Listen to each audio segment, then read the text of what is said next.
ರಾಜ್ಯದಲ್ಲಿ ಹೆಚ್ಚಾಯಿತು ಬಿಸಿ ಗಾಳಿಯ ರಣಾರ್ಭಟ. ಹೀಟ್ ಸ್ಟ್ರೋಕ್ ಎಚ್ಚರಿಕೆಯನ್ನ ಆರೋಗ್ಯ ಇಲಾಖೆ ನೀಡಿದೆ. ಸರ್ಕಾರಿ ಆಸ್ಪತ್ರೆಗಳಲ್ಲಿ ಪ್ರತ್ಯೇಕ ವಾರ್ಡ್, ಎಮರ್ಜೆನ್ಸಿ ಬೆಡ್ ವ್ಯವಸ್ಥೆ ಮಾಡಲಾಗಿದೆ.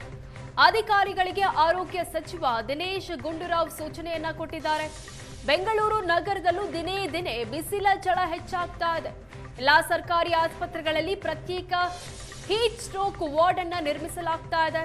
ವಿಕ್ಟೋರಿಯಾ ಸೇರಿ ನಗರದ ಆಸ್ಪತ್ರೆಗಳಲ್ಲಿ ಪ್ರತ್ಯೇಕ ವಾರ್ಡ್ ನಿರ್ಮಾಣ ಮಾಡಲಾಗಿದೆ. ತುರ್ತು ಚಿಕಿತ್ಸೆ ನೀಡಲು ಸುಸಜ್ಜಿತ ವಾರ್ಡ್ಗಳು ತಯಾರಾಗ್ತಾ ಇದೆ.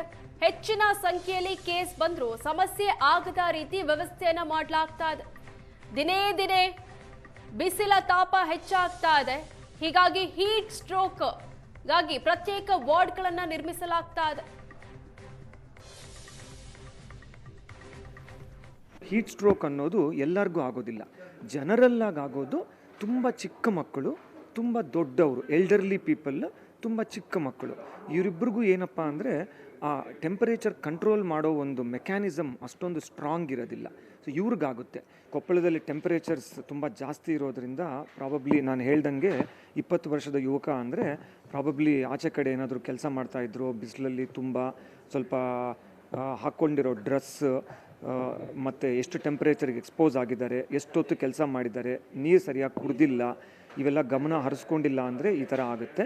ಸೊ ನಮ್ಮ ಆಸ್ಪತ್ರೆಯಲ್ಲೂ ಆ ಥರ ಏನಾದರೂ ಪ್ರಾಬ್ಲಮ್ ಆದರೆ